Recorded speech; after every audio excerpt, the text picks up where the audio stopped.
Howdy there. So the other day, I got to see Moneyball, and I quite enjoyed it. I'm going to give it, a 9. I think I've got to give it a solid 9. I think it's one of the better movies of the year that I've seen. It's a true story. It's about, what was it, the 2001-2002 Oakland Athletics. Basically, they lose some star players, basically what got them to the World Series the year before. And so they have to rebuild the team, and they rebuild the team in an odd fashion by using math and statistics. I believe it's called sabermetrics, as a blueprint on how to build a team. They do so, and I mean, this is all really kind of a backdrop. The movie is about the man who instigates the change, Billy Bean, I think his name is. I could be like a fake name. I don't know. Billy Bean. I mean, it's about him, really, but it's to this backdrop of something, major going on.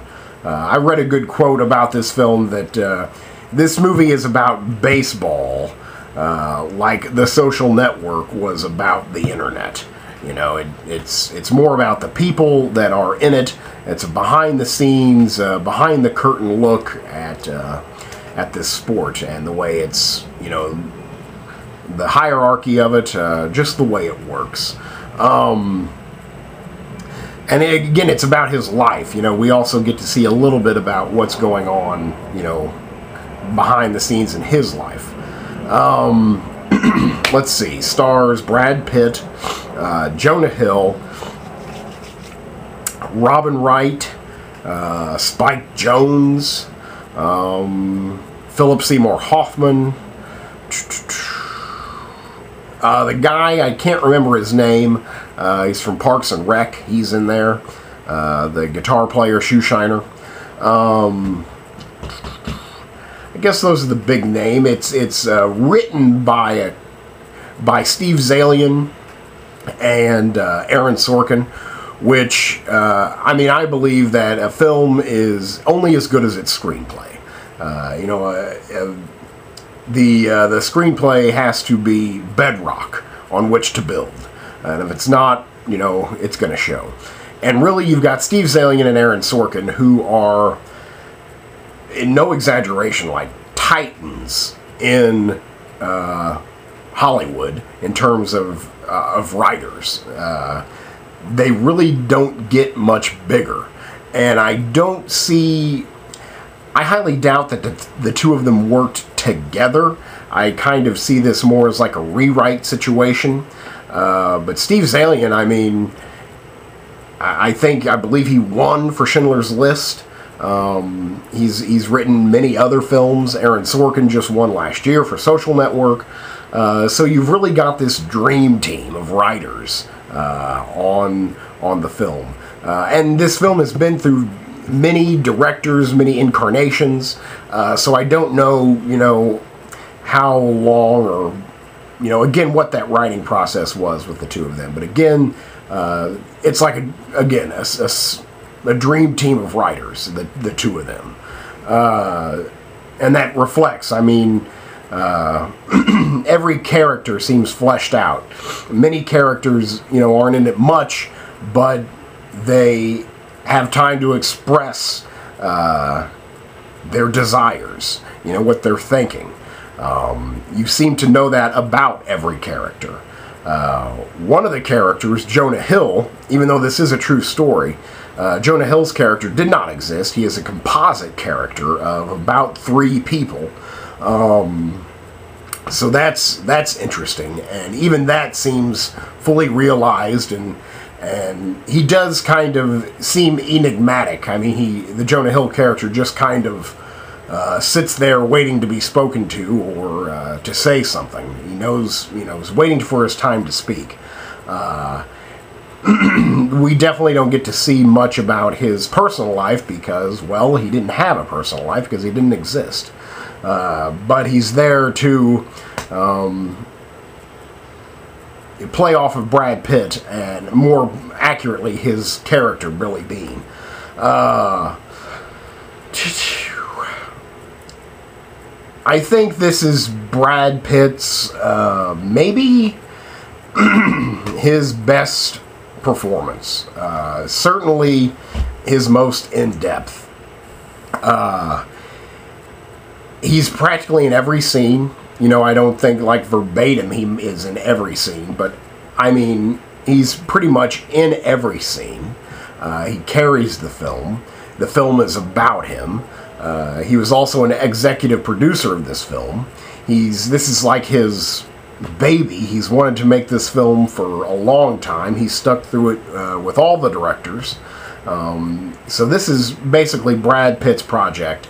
And I really think that, well, one, Brad Pitt's got to be nominated for an Oscar this year. Now, whether if it's for Moneyball or Tree of Life, I don't know. He was also an executive producer on Tree of Life because he believed in the project. So either way, I think Brad Pitt's going to get a nomination. I think he deserves it more for this because I think he's a little bit more all over the keyboard, where in Tree of Life he had to be this archetype. You know, he had to be fatherhood, which I'm sure was a challenge into itself, but here he's got to be, you know, a human being, emotional, and hitting all of the emotions that you would see throughout life. You know, he's dealing with a daughter he never gets to see. He's dealing with people who want nothing more than his job. They want him gone. I mean, and he has to deal with, you know, realizing his dream, you know, what he wants the sport to be. We also get to see a little bit of his past in a flashback, played by another actor. So, I mean, we get to know a lot about Billy Bean, and Brad Pitt brings him to life with this, like, cocksure but understanding attitude. You know, it just was fun to watch Brad Pitt in this. It was really fun. I think in all, it's probably his best performance. His most complete, realized, studied, nuanced, subtle performance. So I think that again, should definitely get him an Oscar nomination. And, you know, I can't think of many others right now that I think should rather win, but Brad Pitt was great in this. Again, it's probably his best performance. Jonah Hill was also very good. It disheartens me to say, but he was very good. You know, I just kind of was kind of a yes sir, no sir guy. But, you know, fine. You know, he did a good job. All of the acting was just fine. Philip Seymour Hoffman, maybe a little underused. I mean, he basically just gets to make the same facial expression for most of the time. I mean, he does get to do other stuff too. So it's more than one note. But again, it's like, wow, that's Philip Seymour Hoffman, you know, one of our great actors, and, you know, he's not, you know, getting much to do. Robert Wright's only in like a glorified cameo. I think Spike Jonze, the director, is in it even more. This film is directed by Bennett Miller, who also did the other P.S. Hoffman film, Capote. And this is only his second film, and he's British. I think he comes from the theater. This is only his second film, and it's, again, very mature, very well paced, looks good. I mean, really, for a young filmmaker, he's doing well for himself. Bennett Miller is his name. Really, really smart. You get wrapped up in it. I mean, it's an almost 2.5 hour movie, and it really seemed like for the last half hour I was like on the edge of my seat. I was on the edge of my seat for a while during this film, so that's always good. And I mean, I never consider myself much of a sports guy. I'm not a sports guy, especially not baseball. But really, I got into it. Again, the movie's not really about baseball. The baseball is just the backdrop. One thing I did enjoy about it is it's obvious that some of the characters were being played by themselves. You know, there's a couple really great scenes around a round table where he is talking with baseball scouts who've been doing this job for decades, and you can just tell that some of them are actually baseball scouts. You know, they got a lot of people to play themselves pretty much in this film, and it really gives it that feeling of authenticity. It just adds to it, helps the illusion, definitely. And it really, they're not bad actors.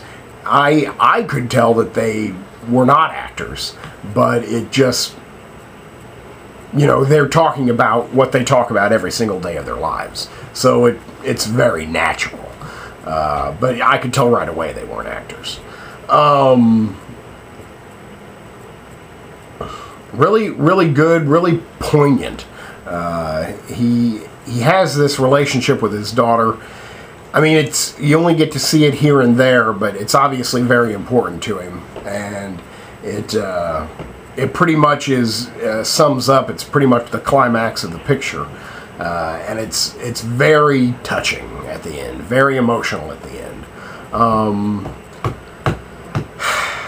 I really enjoyed it. I'm not really sure of what else to say. It's just incredibly well written. Sometimes I even got lost, which is a trademark of Aaron Sorkin, is this fast-paced, people on the go, gotta get down to business style of talking. And there is a lot of that going on. You know, you get to see a lot of like dealing, which I had no idea how, you know, they did it or how it was done this way, but like trading players between teams, so there's a lot of like, give me so-and-so on line 1, so-and-so on line 2, alternating between calls and like talking figures, talking names, and sometimes I did feel a little lost, you know, like, what in the hell are they talking about? So I think it could even be even more rewarding and richer on a second viewing, just so I know a little bit more about what's going on, because sometimes you feel like you have to know the language of baseball, or maybe just the language of business dealings to understand fully what's going on, because there is a lot of fast talking. There is a lot of Sorkin-esque conversations and dealings.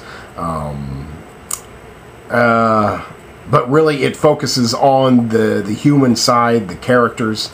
It's a human story. You know, maybe have the baseball backdrop, but it's a very human story.